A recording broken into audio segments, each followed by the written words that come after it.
Perfect. So for everyone joining already in, welcome to our first Investor Circle webinar.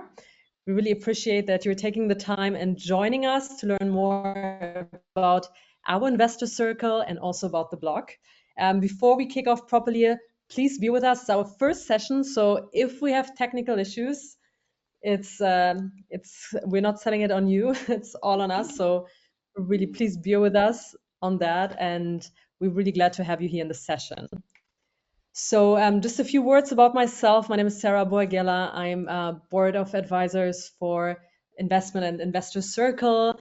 I'm in the digital asset space since 2018, then also heavily active from venture capital side, focusing on early stage startups, and also active on different associations related to digital asset investment. And yeah, I head over to you, David, also to give us some insights about yourself.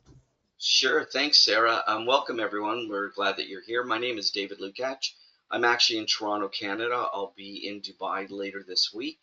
And I've got over 40 years of experience in private, public, and the investment community. I'm running companies, managing them, and managing investments from my own family office and with others. And I recently joined TheBlock as the Chief Investment Officer, and I'm really glad to be here. Thanks so much. Passing it back to you, Sarah. Super, thank you, David. So today's session is the first of many more to follow. So especially in the first one, we want to take the time to introduce you and brief you as well, first about TheBlock, its mission and its philosophy, and then give you a first macro snapshot, especially about RWAs today and certain trends that we are observing, and then also have a sneak peek on our current deal flow that went live. Last but not least, we're going to have some interactive Q&A and also some polls to check your sentiment as an investor and tell you also what's next. So yeah, let's dive in right away. So what is a block? So you can understand TheBlock as an international chamber of virtual asset. So for us, we are guiding our members through different life cycles. So if you're a startup, if you need support from inception through licensing, activation, brand visibility, we help you out through the journey. We also mandated as a block to support the UAE government's digital asset ecosystem. We're part of a Dubai World Trade Center free zone and working closely with VARA as well. So yeah, overall, we're really empowering our members and different stakeholders to support them fully and be hands-on in their life cycle. And therefore, we also have different programs. We call them chamber programs. If you're a corporate who are already in the digital asset space and you want to set a footprint in the region, we are there to support from our team members from TheBlock. Also, government and institutional side, if it comes to specific initiatives and delegations that can be hosted, we're supporting that as well. Also, for our startups joining TheBlock, depending on their stage, their needs, their goals, we support them really with customized programs as well. The same goes, of course, also for you as investors, where we're digging deeper in that you get exclusive access to our initiatives, deal flow, and more to be explained also in later on in our session. If it comes to TheBlock, we're not only digitally active, but also physically. So what we're planning, our core team members who are currently mainly based in the UAE, we have also members in Europe, also David, you're in North America, one of our furthest team members as well. We're literally decentralized. But we're planning also to open in Q3 TheBlock as decentral experience center. This is part one of the physical spaces. Some of you who are familiar with Dubai maybe know One Central. So the experience center will be located in One Central, which is also a prime location where other key players are already having a footprint, like major exchanges like OKX, Binance, etc. So that will be an experience center, again, to empower for our members and also partners to host and really get active in the ecosystem. As you can see in the floor plan, there will be podcast, auditorium, meeting and roundtable facilities as well. So that's something we are also very excited about. Also, following the Experience Center, there will be also a dedicated workspace called the Block Tower. It's already also in progress. Some of you may saw it. It's also in DWTC, and that has really, co-working desk, meeting rooms. So as you can see, it's a quite large space as well. If it comes to the investor circle, now coming back to our dedicated space, for you as an investor, you may know as an ecosystem what can be the main contributions for you. So what we're planning to offer is really private and closed door initiative. That's why not only for investors, but also for members and startups who wants to join, it's on application base only. So we also reserve the rights. We're screening each one who's applying if they're aligning with our mission and philosophy, because again, we want to keep it as a very exclusive space. The same goes also for offering structured insight in markets. You might be a VC firm or a family office who maybe not tapped yet into the digital asset space and want to get more guidance, more insights on that. So we are also here to support.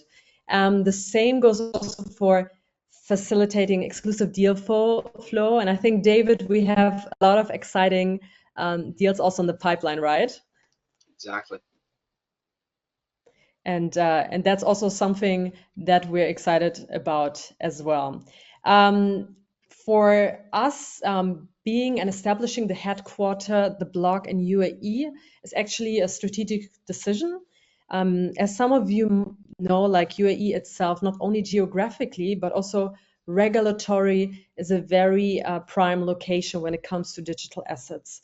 It started already in 2018 with the first blockchain initiatives, with early adoption of the technology in the public sector, attracting also international industry players. So for us, also having the block as a headquarter, but then with an international angle and partnerships across the globe, is something that has been decided also strategically. And also, David, since you're covering also North America, I think also for you, you're coming also this week to the UAE. So this sentiment that UAE is quite attractive also reached Canada, right? Absolutely.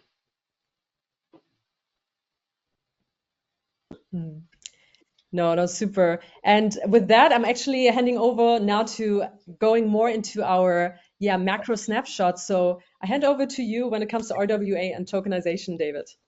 Thank you, Sarah. Really, really appreciate it. Well, welcome again, everyone.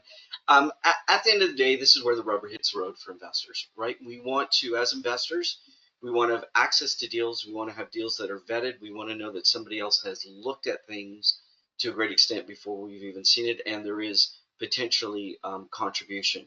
At the Investor Circle and at the block in general, our focus is to look at things and opportunities and programs that are at least at the MVP stage.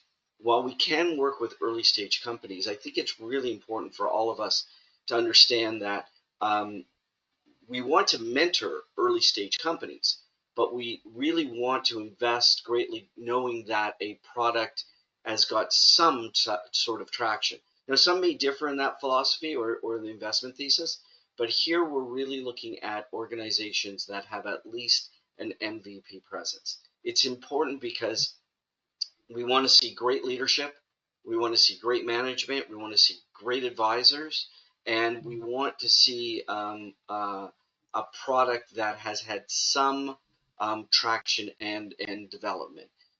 There's just too much out there, and again, I go back to my roots, which start at the beginning prior to, but really we've been there since the beginning of the internet and Web 1, so we've seen it all. And what we've done early on running our own accelerators was we looked at products that were just at that inflection point. And so there's been in Web3, and Web3 is much bigger than NFTs, wallets, blockchain.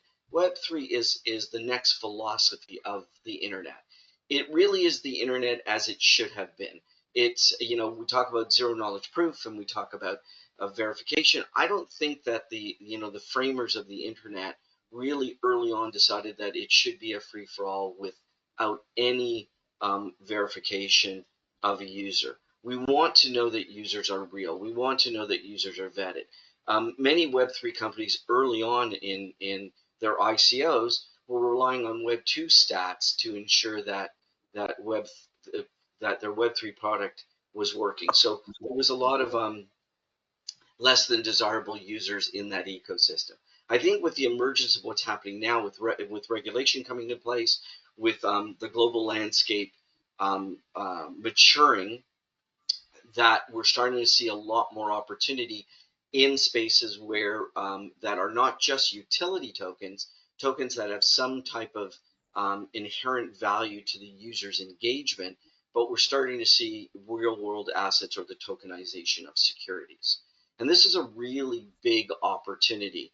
Obviously, I think that most of the leadership has come out of the EU and the EEA, with MiCA and MiFID and MiFID two, and a lot that's going on there. The UAE has been catching up quite quickly, and the framework is now in place for tokenization of real-world assets. I think it was about two weeks ago that VARA released 2.0.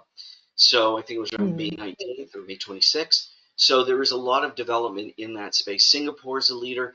We're starting to see that the USA is starting to really gain momentum. There is the peeling back of the onion at the SEC, and I worked early on with some of the people at the SEC FinTech Working Group to try and establish how we could use security tokens with A+.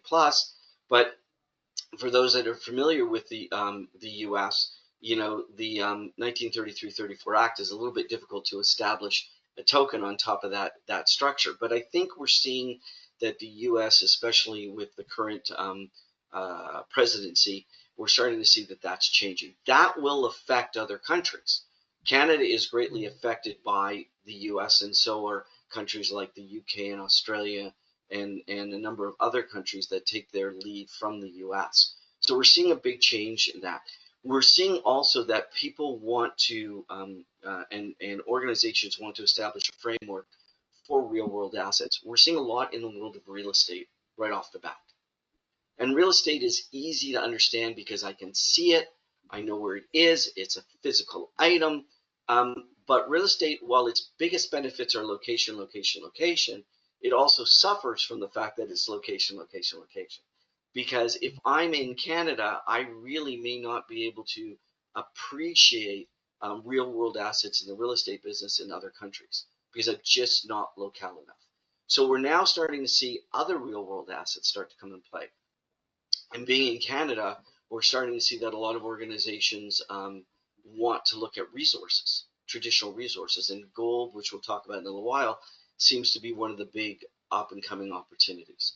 So I believe, and I think everyone, and Sarah, I'll ask your opinion on this, but I believe that real world assets are the big opportunity on the horizon right now.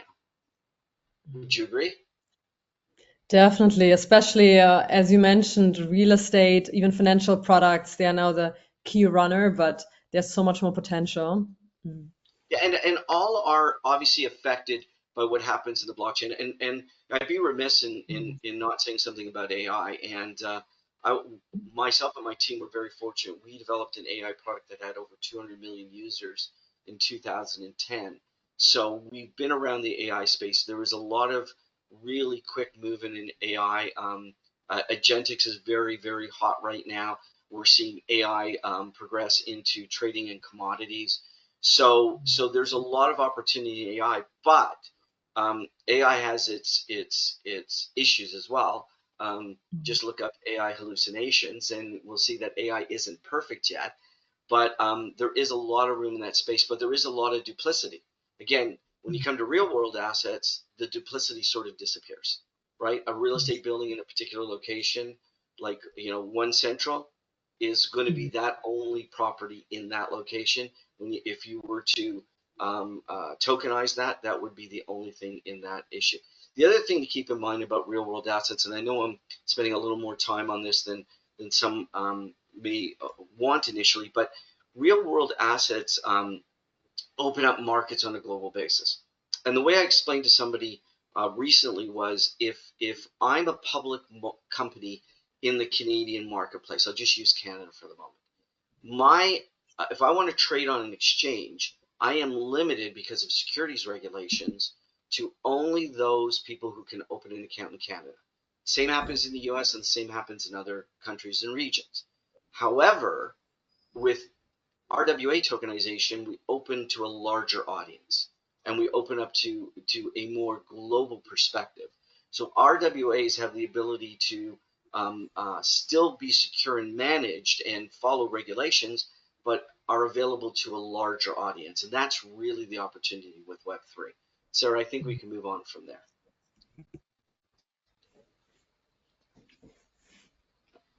We'll just go to the next slide. Perfect.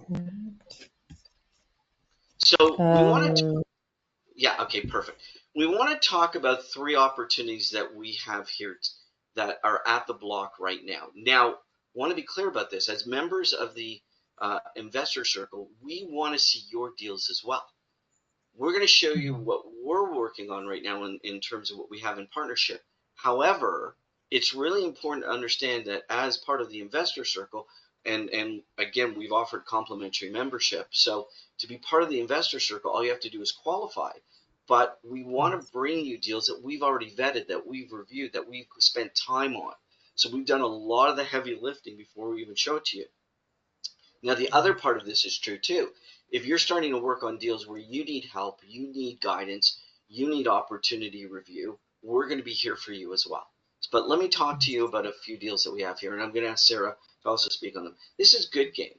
Now, I've known this project for a number of years now. This is really interesting. It's run by the former director of the first and the former director of Twitch of Asia. He's from the US.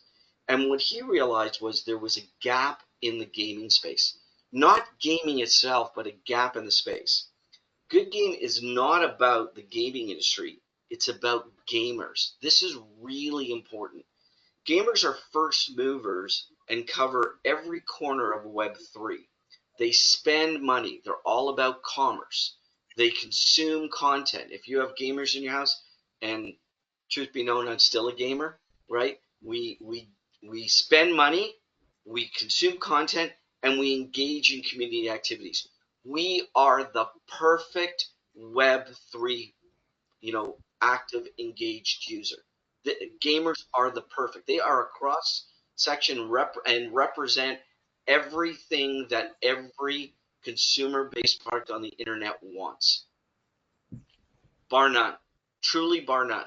If you can get to gamers, you can have a hit. Now, it doesn't mean that your game will be a hit, but if you can get to gamers, you have a hit. Okay? If you have any portfolio companies that touch consumers, Good Game is a partner that you want to have. They're a hybrid competitive reality TV, social hub, and Web3 commerce platform. So think of American Idol or View or Europop for the gaming industry. They've already had one season and they broke tons of records, won awards, and they are expanding globally. They're going to be launching their next season in India. And while I am not a cricket fan, they have signed probably the most prolific cricketer in the world who's also a gamer, Rishabh Pant. Okay, he's on board. He's going to be endorsing them. And if you're a cricketer, it's sort of the Ronaldo of cricket. The announcement is expected within the next 10 days, and it's amazing. So, and again, gamers represent well over $3 billion. Sorry, there's over 3 billion gamers on the internet, and they represent over 240 billion in market share. So it's an amazing opportunity. The Good Games has massive impressions. They're already signed with Jio in India for this season. They have with guaranteed of 1 billion impressions. So it's an amazing opportunity. They have a strategic rollout with hubs in the US. So they're going to have physical locations around the world for the gaming industry. Now, again, not gaming, but the gaming industry. This is really important. American Idol changed the face of music. Okay? Good Game is changing the face of gaming by focusing on gamers. It's fan and gaming engagement. They have very, very strong models for revenue. They're supposed to have they're predicted to have a run rate of almost $44 million annually by the end of the year, and 15 million EBITDA, and live strong opportunities. The last thing about them is their token is just going live. Their lead investor is the former chair of Coca-Cola and InBev. I mean, people are coming to the table and really seeing the value. They're actually with TheBlock right now in the Philippines. They presented yesterday at a show. So I encourage you that if you're interested in the gaming industry, if you're interested in reaching gamers, or you have a portfolio company that wants to engage with gamers, that you should let us know. Thank you on this one. Sarah, we'll move over to the next one. Exactly. Yeah, another great project in our pipeline right now is Matterfy. Oh, It's you a need to move privacy the layer. slides. There we go. Thank you. Sorry. Perfect. Yeah, for Matterfy, this is our second big deal flow as well. It's a privacy layer for crypto, which is it's you can think of it like PayPal for crypto. So it enables really user to send any token across any chain using just the username, while they maintain complete privacy. And they already have 9 patents, 15 original invention. They're also planning to integrate into Polygon, Hedera, Dfinity, and Arbitrum. And they have been building for quite some time. So the team itself really showed high resilience and commitment throughout the crypto cycles as well. So these are also, so Matterfy is also one of our strong projects. Yeah, David, would you like to add anything for that one, or would Yeah, you like I mean, to where move to I the think third? the rubber hits the road, yeah, thank you, Sarah. Where Per I think rubber hits the road for Matterfy is very simple. Again, the simpler the application, the easier it is to get traction, right? So at the end of the day, crypto wallets by and large have been difficult.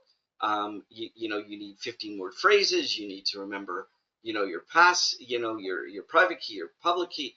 This is send to name. This is what made PayPal a household name, by being able to send to name or send to email address. This takes all the, I'll use a very technical word, gobbledygook. This takes all the fluff out of the wallet industry and makes it simple to use. You know, there's an old saying, where there is mystery, there is margin. And many companies have been very stealthy about the way they do things, and they've been very successful. By doing things this way, by simplifying the process, you can reach the masses, and I think Matterfy has the opportunity to do so.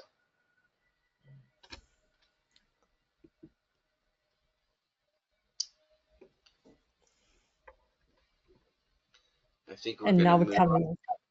Right. This one is what we call a first look opportunity. So, and I will be, you know, full disclosure, I am an investor, and I am a director here, and TheBlock is also an investor, and has a position already in this organization. We talked a little bit earlier about RWAs, and for those that aren't that familiar, this is an amazing way to get into RWAs, and it's all about Canadian gold. Now, it's not because I'm Canadian. Canadian is a very secure and safe geopolitical landscape. There are very strong regulations around the resource industry. Canadian gold is well known around the world, whether it's our Royal Canadian Mint or the Maple Leaf coin. Canadian gold is a primary asset sought after by millions of people around the world. We are changing the face of how gold is managed through Web3. So there are 2 tokens in this organization. One covers the company itself, and is backed by shares and the assets of the company. And the company currently has over 1.5 million ounces of gold under control in what's called the Canadian Ring of Fire, which is a well-known gold area.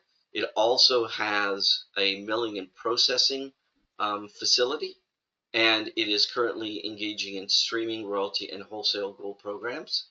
The OCAN Gold token, as I said, is backed and securitized by the assets of the company, and so you're participating in the growth of the company and the growth of the gold opportunity in general. And as it adds more and more gold, there are some phenomenal announcements coming for this project. What's really, really a unique opportunity as well is what we call the OCAN Pro token. This is a securitized future of delivery of 1 ounce of physical gold. We have never seen this before. This is the ability to buy gold today at a present value, which is discounted to market, and take delivery, if you wish, in approximately 3 years from now. So you would be buying gold with already a profitability based on today's price. And if gold was and is expected to rise in the next 3 years, you get the benefit of the increased value of the token, and you can call for delivery of that 1 ounce of gold. Now there's been future contracts for larger ounces, call options, but there has not yet, as we have seen in the marketplace, been the ability for an individual user, a jeweler, a small gold manufacturer, to be able to buy small amounts of gold for future delivery. And this is really designed as a retail product. And I don't want to say effectively we have an unlimited supply of gold, but we do have, through our partnerships, a significant amount of gold available. That we're tokenizing both the company token and the pro token. This opens up for the waitlist on June 16th.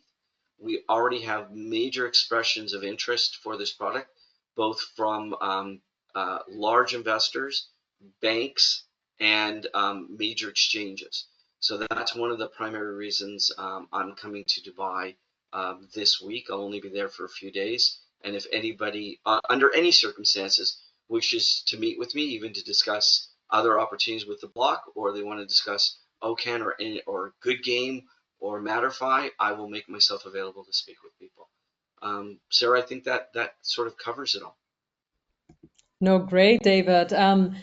Yeah, actually, now that was the brief about the webinar. Now we're coming more into our engaged stage of the webinar. So before we going into the Q&A, where you can use also the chat field on the right side hand on the top at the bar, we would like to make a little poll with you. We have prepared 4 questions just to check up how's the sentiment within the audience. So I think we can kick off with the first poll. And please remember, this is our first one, so bear with any technical issues we may have. So if you could answer this would be great. So the first one, yes. Which investment stage do you invest the most in? Pre-seed, seed, Series A, growth stage, or public markets pre-IPO? Okay, it's moving. Well, yeah, it's looking really good. So again, vetted opportunities, we can see, wow, it's a good balance. So, all right, we see some people want to do pre-seed, so that's great.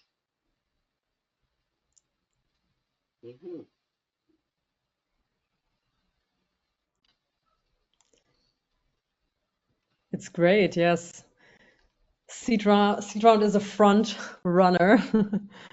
but closely followed by Series A, which is interesting. So it looks like from this, Sarah, I'm interpreting that a lot of the people here today are interested in early stage growth companies, right? I don't mean pre-seed is interesting, but I think the vast majority here is looking for opportunities that have been vetted and have high growth and acceleration. No, definitely agree with you. And I guess 72% already has voted. Yeah, I think we can give it a few more moments and then we can close Yeah, we'll it close at the poll. end. Maybe Perfect. move on to the next one. And please get ready to submit questions. Mm. Are we doing a second poll, Sarah? Yes, the second poll is also in the There we making, which go. is exactly. Yeah. So here the question is, which region do you see as the most promising for Web3 investment in 2025? Now I'm very excited about this one. I want There to have been comment. different opinions on that, yeah. I know we got one vote for North America, and it wasn't me, so I'm going to be candid. But but I want to also say that the block is planning to open up regional offices. So we Mm. through our network, we already have strong presence not only in MENA and North America, but Africa and Latin America is strong growth opportunities, and so is Asia. It's surprising that no one said Europe because Europe's landscape, maybe not for investment, for regulation, is very, very strong. It is extremely strong. But it's interesting to see that obviously everybody is the vast majority, are focused in MENA. And again, that's why the block is where it is, right, Sarah? I mean, we're in MENA. Definitely. And as you mentioned, since we have this helicopter view, also for Europe, I must say I'm currently in Europe. It's my second home base. So I can tell, as you said, strong in terms of regulation. If it comes to innovation, I must admit there's more competition and more speed going on in emerging markets as well as Europe and North America. So kudos to them for sure. Yeah, North America is an amazing hotbed of activity. I mean, we're very fortunate in Toronto because Ethereum was born here, right? So there's a lot of activity for blockchain in North America. I think as the regulatory landscape changes, it's going to be pretty amazing. Mm. So But it's that's really super, cool. exactly, super great to see that Middle East is also here on top one from our So maybe, poll. I think here we go. I think maybe we have another one. And again, perfect. Yes. please feel free to submit any questions because we're looking forward to Mm. any questions you may have. And the next question is, what's the most important value you expect from being part of the investor circle? Is it early access to high quality deals, co-investment and syndication opportunities, strategic partnerships and networking, exclusive market insights and research, or direct engagement with regulators and policymakers? So here again, that's something I also believe most of you already saw the investor circle form. So, and some of you already have applied as well. So these are also the aspects we want to cover. But it's great to see also in today's session what is, yeah, the top expectation and also wish from your side. But it looks like it's evenly split. It's interesting. It looks like it's evenly split. Obviously, we know that everyone gets access to deals. What makes us unique is we're not flipping through them at a frenetic pace. We're taking the time to really delve into the things that we think are important. I will also say to you, because from my perspective as someone who ran companies and took both internal and external investments, we're quick to say no if it doesn't fit. That's and we've had several people that we've had to say no to say you're not ready, or it's not within our wheelhouse, or it's not within our thesis, and companies appreciate that. It's really important that we create this dynamic that allows people to be able to think and appreciate that they can come back to us when they are ready, and we are seeing that.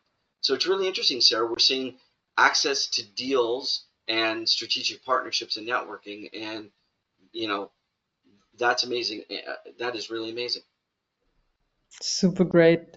No, thank you for everyone who's also voting. We have also a last poll question, which is related to specifically now moving forward for future webinars, it's really great to get like your preferences in terms of topics you want us to cover. So we just showed you a selection for now. Do you want to learn deeper insights of RWA, blockchain regulation compliance, and the UAE blockchain Web3 landscape? Would you like to learn more about DePIN or more the intersection about AI and blockchain slash Web3?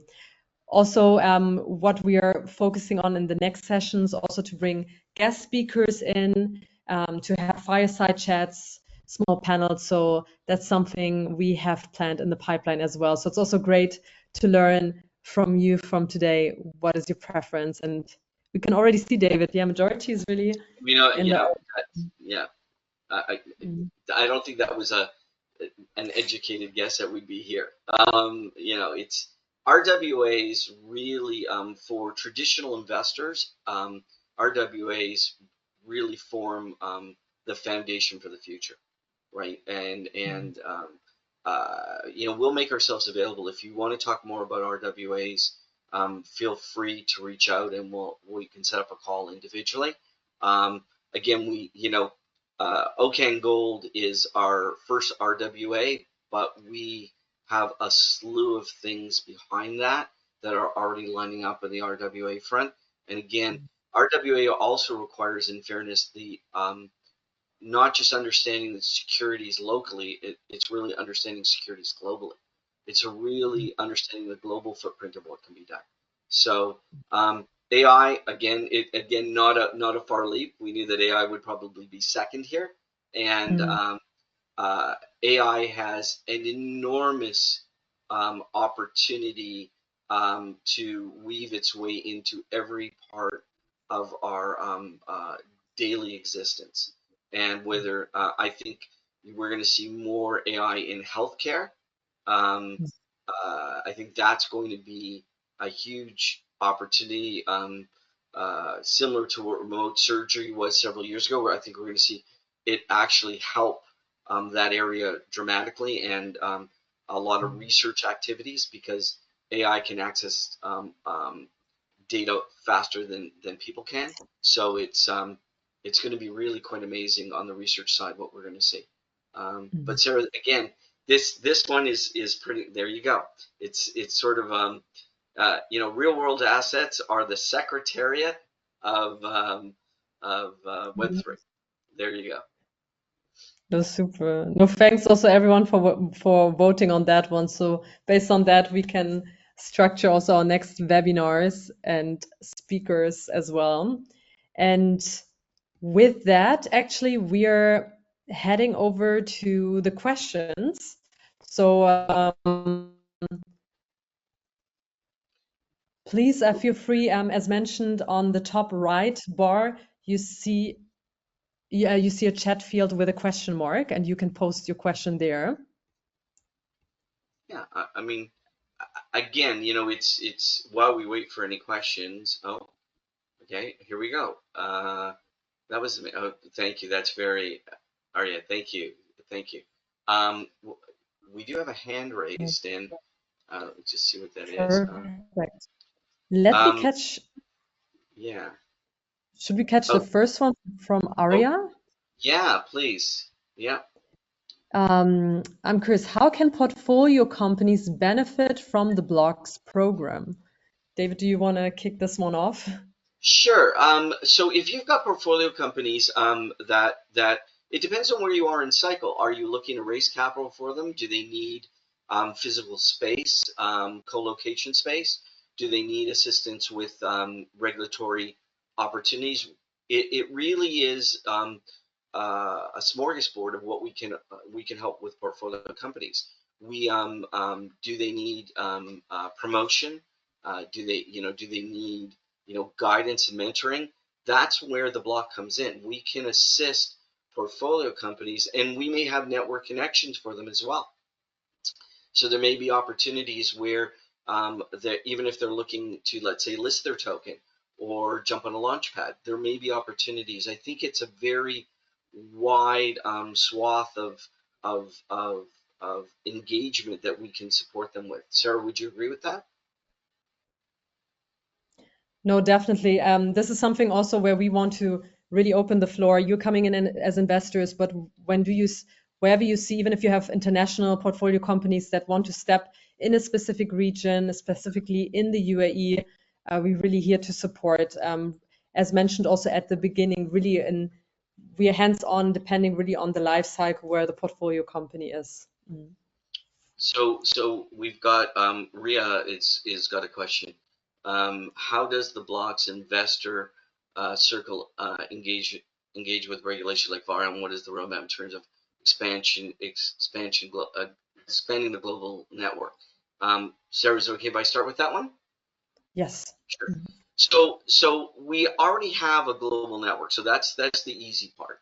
And we understand and have relationships with regulators around the world. So this is not a difficult or complicated opportunity for us. Um, uh, and with Vara, the block is will be a fully regulated Vara licensed engagement broker dealer as well. So there's a lot of opportunity to engage with the block for Vara and with our relationships with regulators around the world. So really, what you need to do is maybe book a call with us and ask your particular opportunity, and we can help. No, completely agree on that point as well. And I see we had an earlier question from Mohammed Malikzadeh. Mohammed, you have asked, since you invest at the early pre-seed stage, you have probably seen some clear patterns between teams that succeed and those that don't. In your experience, what's the most common trait or red flag you've noticed among teams that end up failing? Maybe I can give some aspects Please. from our VC journey. So we also invested. So I'm partner also of Sirius Ventures, focusing also on early stage, pre-seed up to Series A, and we saw some projects failing. There's one thing. The first thing is it's all about the team. I mean, how is the team set up? How's the experience of the founder and the core team members? For instance, if a DeFi project is in the pipeline, so does the team has the right competencies and experience and network technically, but also from business perspective to really execute? So the team is super important. Um, Another red flag, and David and myself, we talked about it as well. The information that has been shared from a project, is it consistent? Whatever has been shared, are there any wrong information? So on the internet, through AI, now we can check everything, right, in terms of due diligence. So if there's any, unclear information, wrong information about the team, everything will be found out at some point. So this is a big red flag if it comes to that front. And also product thesis. Is there a strong use case? Is a solution been solved? How unique can it be compared to other competitors in the market? And also the go-to market. If you kick off your product, like do you select the right go-to market to start with? So these are some aspects. Maybe David, you also want to add No, some more. those are great. I would add to that. What are the users saying? If they're an MVP, what are their initial users saying? And how big is their actual market, right? Like at the end of the day, when you boil it down, um, you know, can virality exist within the ecosystem to really take a product from, a crawl to a run? Hmm. No, perfect. No, thank you. And then now we're kicking off to the last questions. So we have another three in the pipeline. So one is, what are the strategic benefits of joining the investors circle beyond deal access? I think also as highlighted from David and also for the presentation, really here to bring the investors together, not only for the deal access, but really working on together if it comes to roundtables, to collaborate with other institutions, corporates. So we're really getting started now with the blog, and there's so much what will be also in the pipeline. So it's really beyond deal access. It's really we're in this together. We're building together. If you're it doesn't matter if you're in Web3 already or not. We're really here to support each other. I saw also, David, you were smiling. I think you also have some input to No, that. no, I'm echoing your comments again. I think it's there's this old saying that a rising tide raises all boats equally, right? And the more that you can surround yourself as anyone in the industry with people who are knowledgeable, you're going to benefit from that knowledge base. And I think the block is a calm among the storm that is Web3, right? So, and we're again, it's complimentary membership for our investor circle. So feel free to, if you haven't joined, feel free to join, and there'll be more webinars, there'll be more communications, there'll be more of everything for you to take advantage of. Exactly. And we're moving now to the next question. What frameworks are in place at TheBlock Investor Circle to ensure deal flows meets reputation standards and remain exclusive? So if it comes to DD, David. Yeah, I got in trouble for this because I presented a due diligence questionnaire that had 100 questions on it. Having come out of public markets and dealing with what we call bring down sessions and a lot of different things, we're very adamant that we want to make sure that we know enough about the project to be able to recommend it. We work on the premise, which is very simple, of full, plain, and truthful disclosure. So we expect that anyone who wants to work with us is going to provide that to us. And because we recognize that we can't be perfect, but when we want to bring a deal to our investment community, or we want to support a deal that's already in our investment community, we want to ensure that we have done our homework to make it to really proliferate the opportunity. And when you see the three opportunities that we presented today, Good Game, Matterify, and Okan Gold, we've done that. We've done that at a very granular level, so that when we talk to our investor circle members and we talk to other parties, that we're just not pushing something forward, that we can say that we have done our own due diligence to ensure that we could back it and give it our general stamp of approval. It requires you to do your own due diligence, because we are not, we're not there to represent that you shouldn't, because it's really important that you do. But you have confidence in the fact that we have done a lot of the heavy lifting before you even see it. No, perfect. No, that was really well answered. And I think we're moving now also to the final question, which is there an opportunity for VCs to participate in future pitch sessions or co-led investment rounds? And coming up from my side to answer that question, definitely. So we're gonna share all the deal flows that we have. Once you're in the investor circle, you have access to them. You can directly have one-to-one introductions to our deal flow. Also, in the future, in terms of pitch sessions, we are creating also future initiatives on that. So definitely, if there's a wish, we are happy to have you there included in the initiatives as well. And again, as we said, we are creating that together. So any ideas from your side is very welcomed. Again, we want to be the sort of that glue in between the layers. We want to help you grow your business, and we want to grow the business of the industry through our presence in Dubai and our web of opportunities around the world. And I think we have one more question that just came in. So let's answer.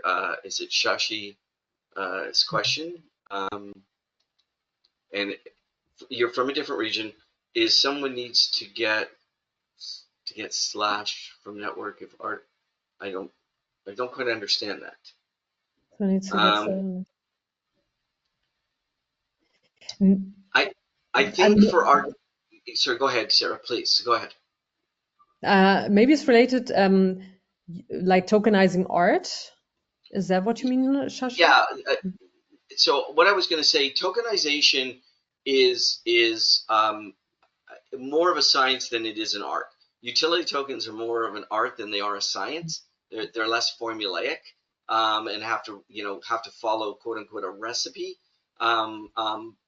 RWAs have to follow recipes. They have to comply with security regulations. They have to meet certain guidelines. There's a lot that needs to be done. If you've never done a prospectus before, or prospectus level disclosure, it's a bit of a daunting task, but we have a great amount of experience with that. Not only with our counsel, and can help drive that counsel, and I don't mean that in a negative way, I mean in the most positive way, help our counsel make the decisions that need to be made efficiently, effectively, but we understand how that process works, and we've done it ourselves many times in traditional financing. So whether it's IPO level disclosure, whether it's prospective level disclosure, OM, private PPMs, private placement memorandums, all that type of stuff, safe SAFs, and how they work within the securities realm, because some SAFs actually have equity built into them. So please keep in mind that we're happy to have that discussion and help you out wherever you can. But to get that help, you need to be a member, and membership is complimentary. So we suggest you join. And Sarah, I'll leave it to you to close. Perfect. No, really with that, we really want to thank you all for joining our first webinar. And as David mentioned, we have the InvestorCircle application open. Please feel free to check it. We have also the InvestorCircle link shared with you. You will access it also on the top bar in the chat field. There will you find also the link to access the InvestorCircle form. So we look forward to see you there and also in the future sessions. And thanks a lot for your engagement. If you have any questions, feel free also to reach. Yes, David, you have I was going to something. say next week. Sarah, what are you planning for next week? I'm traveling back to Canada, but Sarah, what are you planning for next week? Yeah, so now we have a great food for thoughts between RWA and AI and Web3. So plan for next week is to bring in also a special guest for a fireside chat. So get ready for that. And again, also in the meantime, if you have any ideas, also for the webinars, if not mentioned within the session, feel free to reach out to us. We also have displayed our email address. Also, you can contact our blog team as well if you want general information. We can direct you also to our blog team members and departments depending on your request. So thanks a lot again, and yeah, we look forward to see you soon in the InvestorCircle. Thank you. Thank you.